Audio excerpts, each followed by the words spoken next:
You know what separates a pro rider from what we call a donor? It is not the bike they ride or how fast they take corners. It is whether they know the unspoken laws that keep you breathing. Here's the brutal reality. A huge chunk of motorcycle accidents happen to riders in their first few months on the road. Most of those crashes could have been avoided if they had known 12 simple rules that have nothing to do with throttle control or leaning technique. I'm talking about the laws that experienced riders follow without thinking. The ones that make the difference between getting home and becoming a statistic. You are probably breaking half of these right now, and you do not even know it. Let me start with the 3 laws that will keep you from getting turned into road pizza by some soccer mom texting while driving. Law number 1. Never trust a car's mirrors. I don't care how big those side mirrors look. Drivers aren't using them the way you think. Most drivers go long stretches without a proper mirror scan, and their attention drops even lower in heavy traffic. You know when they are most likely to not check at all? Right before they change lanes. Here's what the pros know. Position yourself where drivers actually look, not where the DM Vive says they should look. That means staying out of the blind spots, but more importantly, it means understanding where drivers' eyes naturally go. When a driver wants to change lanes, they glance at their side mirror for maybe half a second, then they look over their shoulder. But here's the kicker. They are looking for cars, not motorcycles. Your best position isn't in the tire tracks like they taught you in the safety course. It's slightly offset toward the center of the lane where you are in the driver's natural sight line when they do that shoulder check. This puts you exactly where their brain expects to see a vehicle, and that is where you stay alive. Law number 2. Own your lane like your life depends on it, because it does. Most riders default to the tire tracks and stay there like they are locked in place. That is a mistake that will get you squeezed out of your own lane because you are riding like you are apologizing for being there. The tire tracks collect oil, coolant, and debris that will send you sliding. But more than that, always riding in the same spot signals to car drivers that you are predictable and easy to ignore. They will treat you like you are not really there. A pro rider owns the entire lane. They position themselves based on what is happening around them, moving dynamically between the left third, center, and right third. Traffic coming up behind you? Move to the left third of your lane so you can escape to the shoulder if needed. A car in the next lane over looking sketchy. Shift to the far side of your lane to maximize your buffer zone. It is simple. You paid for that lane just like everyone else. Use all of it. Law number 3. The 2-second rule is for cars, not bikes.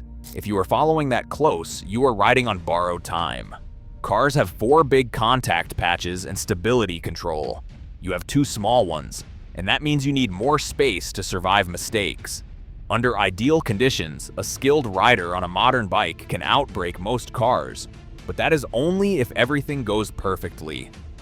At a wet road, worn tires, target fixation, or a distracted moment, and your stopping distance can easily double. It is not just about that.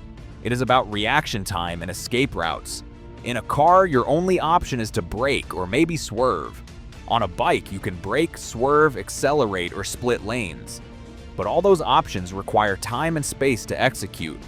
The pros use what I call the 3-second rule minimum, but they adjust based on conditions. Wet road, 6 seconds. Heavy traffic where cars are unpredictable, 8 seconds. Following a pickup truck that is blocking your view of what is ahead, 10 seconds, because you need time to see around them and react to whatever they are reacting to. These first 3 laws keep you visible and give you options. But being visible is not enough if drivers cannot predict what you are going to do next. Law number 4. Signal everything, even when you think it is obvious. Assumption kills more riders than speed ever will. I have seen riders get creamed because they figured their intentions were clear. Newsflash, they were not. Here's what happens in a driver's brain when they see a motorcycle. First, they have to register that you exist, which takes longer than you think, because motorcycles do not fit their normal pattern recognition. Then they have to figure out what you are planning to do. If you do not signal, they are guessing. And when drivers guess wrong about motorcycles, riders die. The pros signal for everything.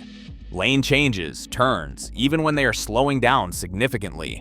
They signal early, and they keep signaling until the maneuver is complete. But here's the part most riders miss. Cancel signals. They also cancel their signals immediately after completing the maneuver. Why does this matter?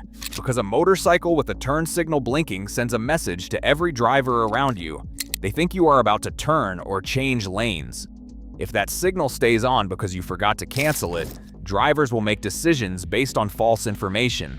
I have watched cars pull out in front of motorcycles because the rider had been running a left turn signal for the last 3 miles.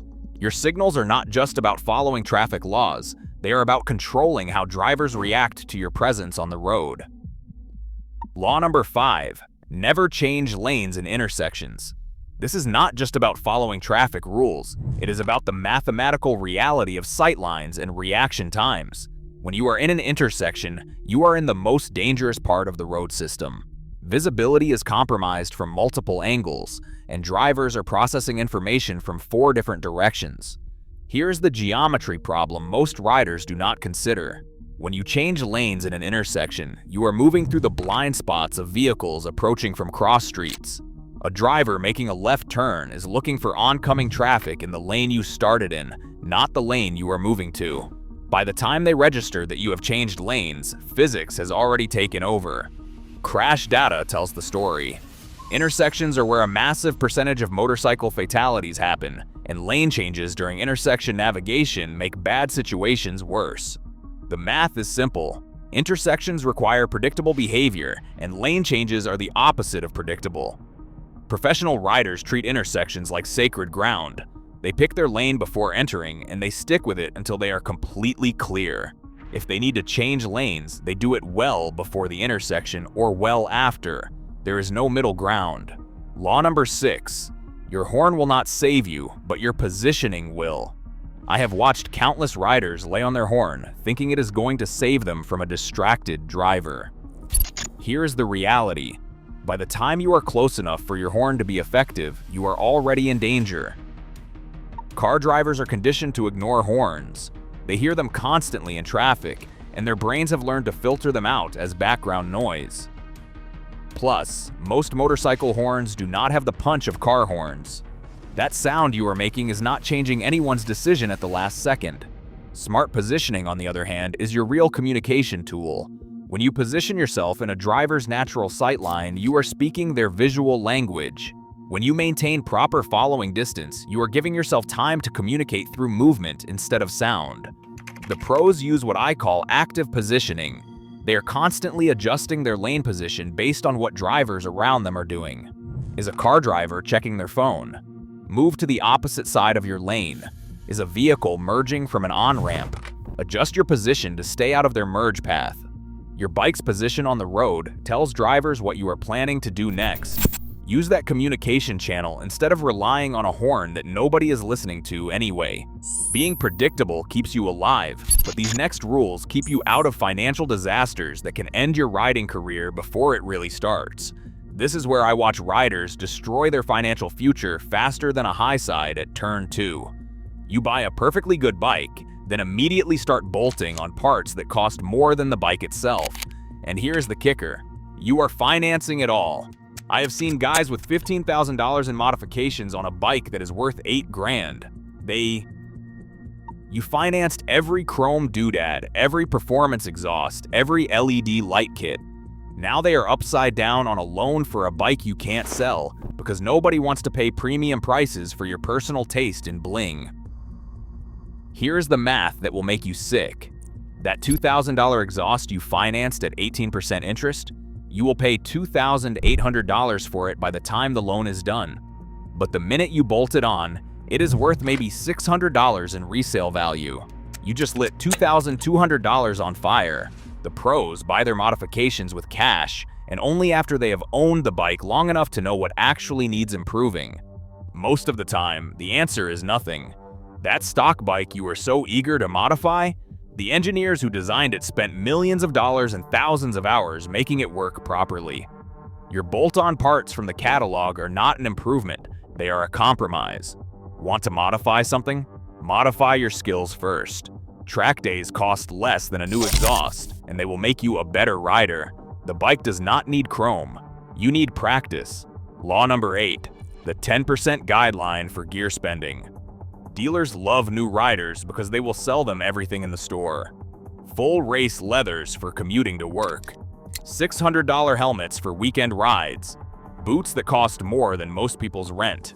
Here's the reality check the gear salesman will not give you.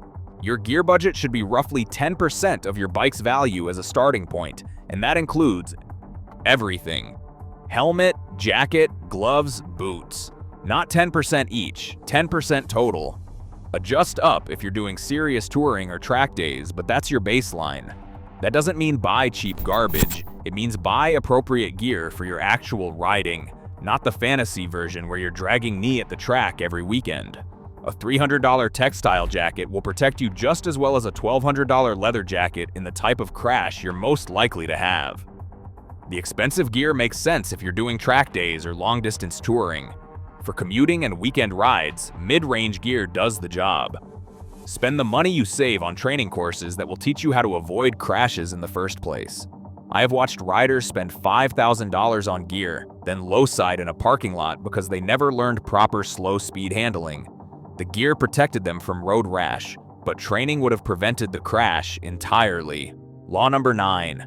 Maintenance is cheaper than repairs. This is where most riders shoot themselves in the wallet. They skip oil changes to save $60, then wonder why they need a $3,000 engine rebuild. Your bike's maintenance schedule isn't a suggestion, it's a financial survival plan. Every service item has a cost if you do it and a much higher cost if you don't. Skip the valve adjustment and you will be buying new valves. Ignore the chain maintenance and you will be replacing the chain and both sprockets. Here's the breakdown that will change how you think about maintenance. Regular oil changes cost about $60 every 3,000 miles. Skip them and you're looking at anywhere from $1,500 to $5,000 for internal engine damage. Chain maintenance costs maybe $20 in supplies every 1,000 miles. Ignore it and you'll spend $300 on a new chain and sprockets, plus labor. The pros keep maintenance logs and they stick to the schedule religiously. They buy their oil and filters in bulk to save money, and they learn to do basic maintenance themselves. Not because they're cheap, but because they understand that small expenses prevent big disasters. Money mistakes hurt your wallet, but these final laws separate the pros from the posers in ways that matter to every rider on the road. Law 10. Read the wave. This isn't some arbitrary etiquette rule, it's about understanding motorcycle courtesy, and it matters more than you think. The way you acknowledge other riders tells them whether you understand the culture or you're still learning the ropes. Here's the general approach. Match the energy of the rider you're acknowledging. Experienced riders tend to give subtle nods or low waves. New riders often throw enthusiastic waves at everyone. Neither approach is wrong, but understanding the difference helps you fit in. The respect isn't about money or bike size, it's about miles and experience.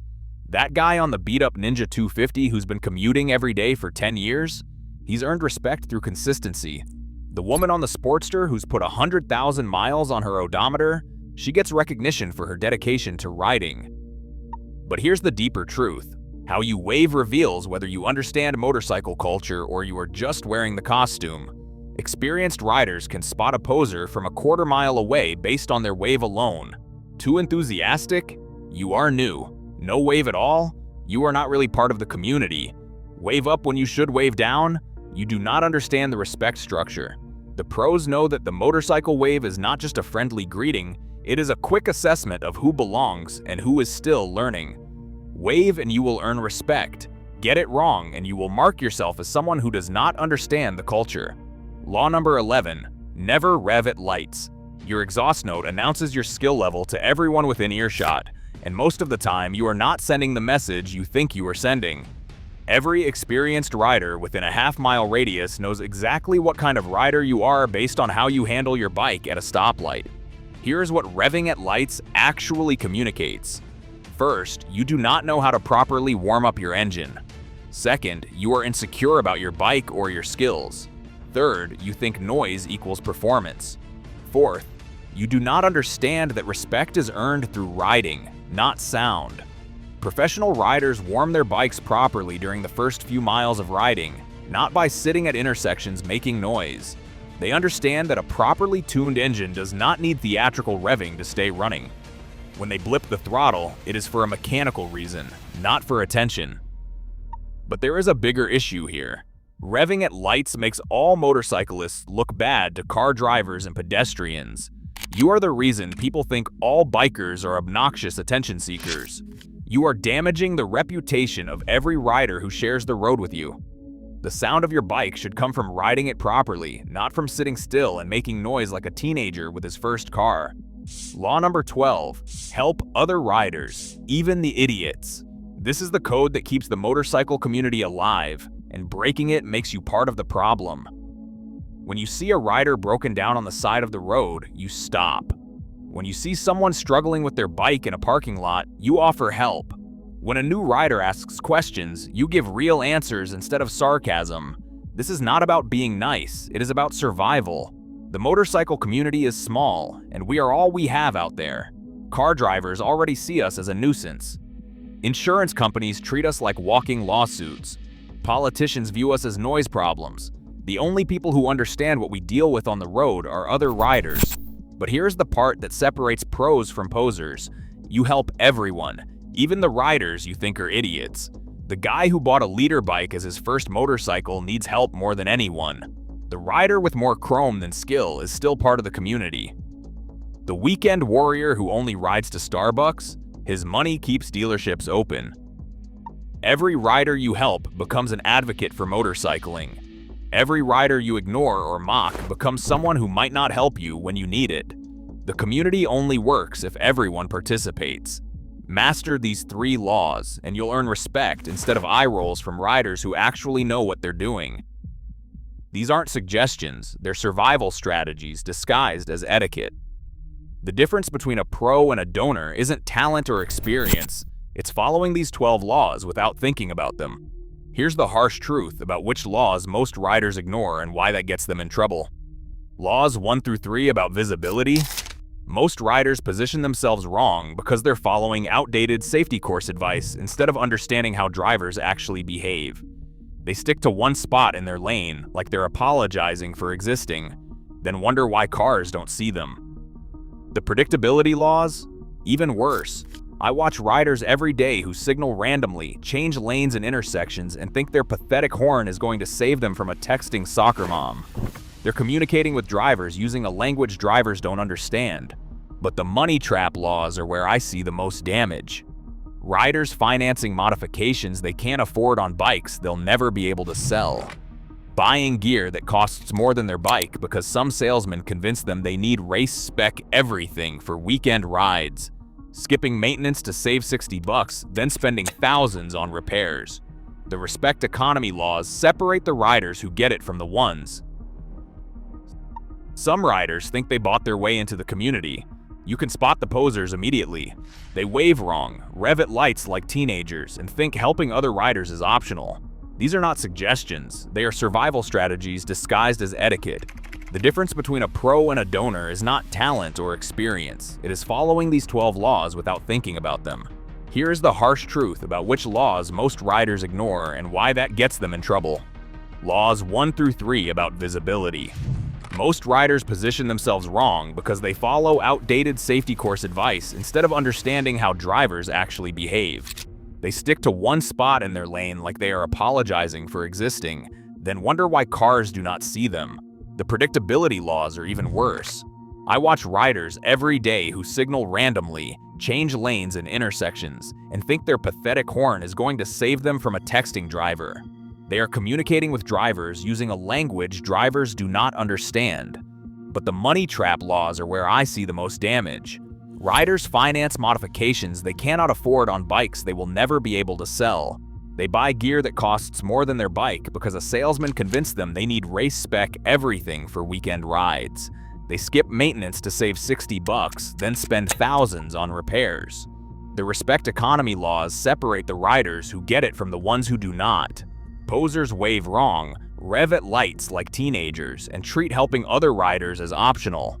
Rule 12 is simple: help other riders, even the idiots.